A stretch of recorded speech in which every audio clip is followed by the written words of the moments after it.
Have you ever felt that feeling of just feeling inflamed? A lot of people have described this sensation to me. They might describe it as kind of like this sensation of internal heat. Maybe they just feel a little bit like they're holding on to water, like there's some pressure, like there's some pain or discomfort, or just a little bit niggly. Inflammation's a very interesting thing because it can be a very localized sensation, like when you injure a joint or you get a wound or something like that. But it can also be a very systemic sensation that you can feel kind of throughout your body, and you can't pinpoint the exact location.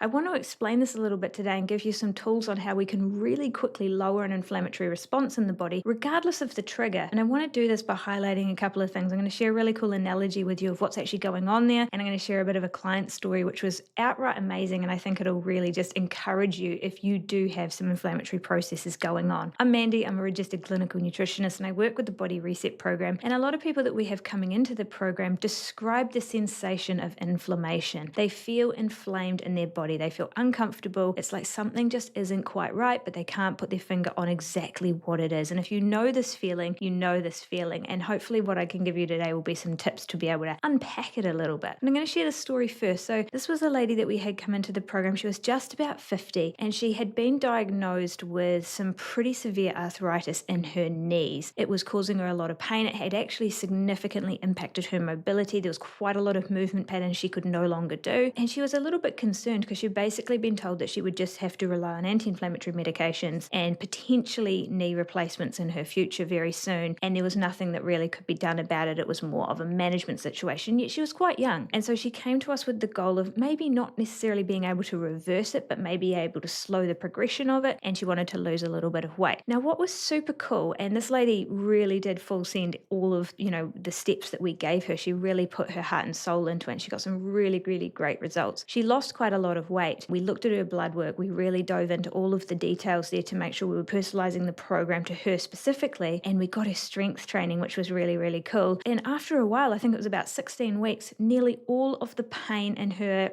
apparently arthritic knees disappeared. And she realized that what had been happening was that because the pain and inflammation had been there, she'd been restricting her movement. Because she'd been restricting her movement, she'd been gaining weight. And when we gain weight and we have more belly fat and we eat worse because we're not feeling great, we're really fueling the fire of that internal inflammation and creating a problem which we could have actually minimized had we taken some ulterior actions. And so when we started bringing those in for her, she really reversed that. And honestly, she got to the point where there was not anything she couldn't do anymore. All of the mobility she had lost came back. She was feeling really great. She got to the point of being able to do pull-ups and squats and all sorts of things that she had been unable to do. And she felt really, really great in her body. And so I think it was a really cool story because it just shows how far we can reverse these things if we're prepared to put those actions in place and if we get it early enough. And I want to give you this analogy of what inflammation really is here. If you think of a small car accident on a road, what happens when that accident occurs is a series of events are triggered following that accident. Emergency services are called. They come to the scene. Road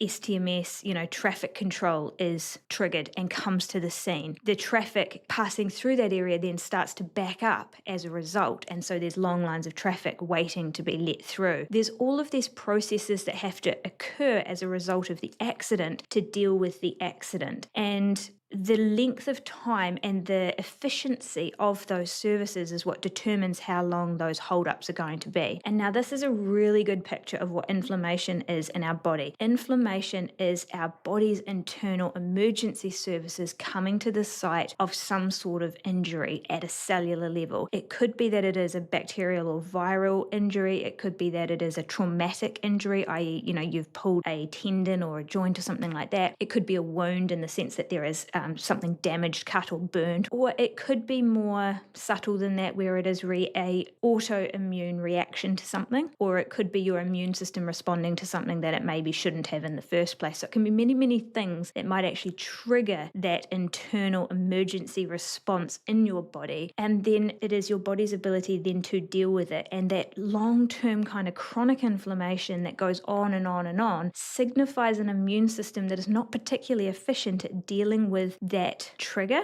or perhaps a trigger that is not being removed well, like it's constantly there, constantly recalling in all of those emergency services. So what we want to do when it comes to inflammation is realize that inflammation is not bad in the first place. We need those emergency services to come and deal with the situation. But what we want is we want them to come, we want them to be efficient, we want them to deal with the situation, resolve it as fast as possible, and then leave, right? We don't want this immune response or this inflammatory situation going on and on and on and on for days, weeks, months, or even years, because it's very disruptive to all of the other body systems in the area, but also systemically. And that's where we can get that feeling of I just don't feel quite right. I feel inflamed, something feels off. I can't pinpoint where it is, but it's affecting everything, because in our body, that immune response, that inflammatory response is incredibly nutrient demanding. There's a lot of nutrients that need to be sent to the site. There's a lot of nutrients that need to be put into creating white blood cells and inflammatory molecules and all of those sorts of things in order to deal with whatever's going on. And your body will prioritize that over everything else. And this is part of why people that have that kind of heightened inflammatory load can feel quite fatigued all the time. There's this tiredness, even though you may not be doing anything different and you may be sleeping well. It is that your body is sending resources to deal with a situation that is not being resolved. So what I want to share there is a couple of ways that I've seen make some really big difference and dampen that inflammatory response really quickly for people. And I want to give you a little bit of a reason why these things happen. So the first one is actually removing gluten. Dairy as well, but I'm going to stick with gluten for the sake of time in this discussion. Gluten is a really interesting protein. It's obviously the protein that is found in wheat-based foods. And it has a couple of interesting impacts in the body, even if you're not celiac, even if you're not necessarily gluten intolerant. What gluten does is when gluten gets into your digestive system, it increases this molecule called zonulin. And zonulin's role in our digestive system is to open up the lining of our digestive cells. So it creates these little gaps where things can pass through into our bloodstream. Now, this is a function that our body is supposed to have. It is not a problem. It's not necessarily leaky gut, though it kind of is what leaky gut is. But if you are constantly being exposed to gluten and constantly having this opening up of your intestinal lining, or if you have some intestinal lining damage or leaky gut, what this can do is it can mean more food particles, partially digested proteins, and all sorts of things can be getting through your digestive system into your bloodstream and making contact with your immune system. Your immune system then reads those as proteins that are non-self, can then tend to have a bit more of an immune reaction to them or response to them, and this can drive this increased inflammatory process. So this happens to everyone. It is not something that is just reserved for people who are gluten intolerant. The increase in zonulin and the increase in that gut lining permeability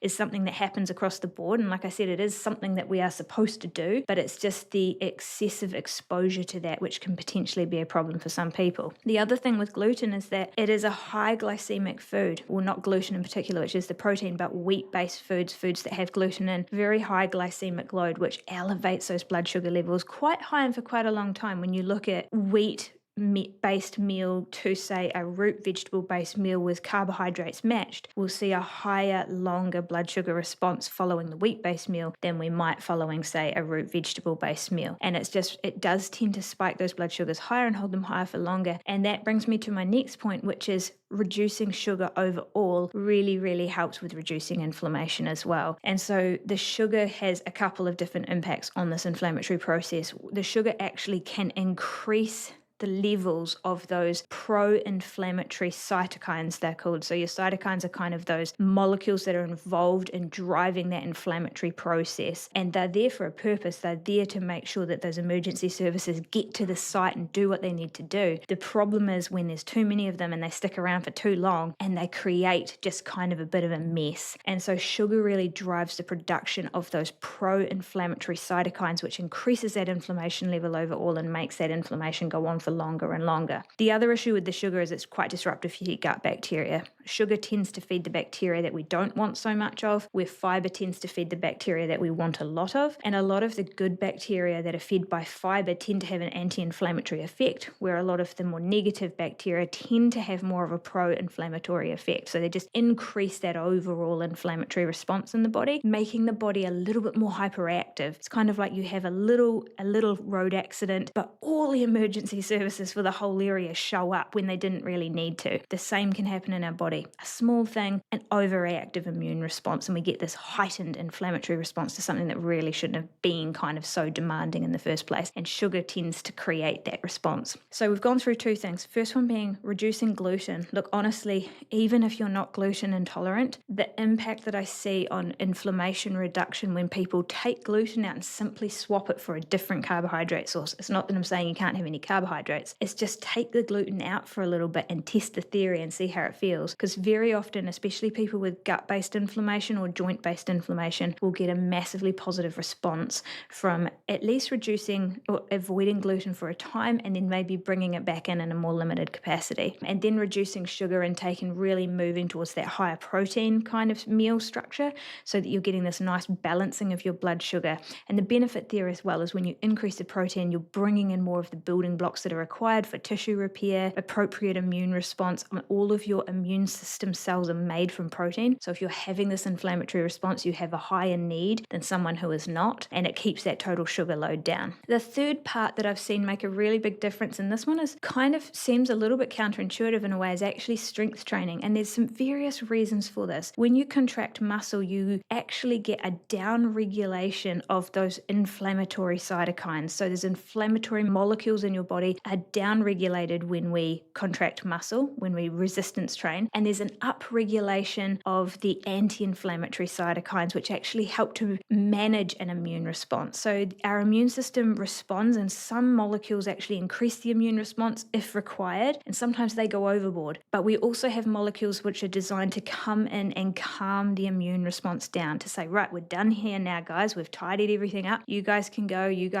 we don't need you anymore, and clean up the situation. And when we have this very pro-inflammatory response, we get an imbalance where there's lots of inflammatory molecules which are ramping up and not enough of the anti-inflammatory ones which are coming in to say, right, we're done here, guys, we can move on. And so strength training helps to regulate that out. It also has a really positive effect on our gut bacteria, and our gut bacteria are responsible for managing that pro to anti-inflammatory response as well. The other part is when you're strength training, you're increasing blood flow. And a really important thing if there is any type of tissue damage or immune response going on is we need to have good blood flow throughout the body. So often we just live quite sedentary, we don't move around, especially if you have inflammation, especially if there's any sort of pain in joints or anything like that. We tend to limit rather than keep movement happening.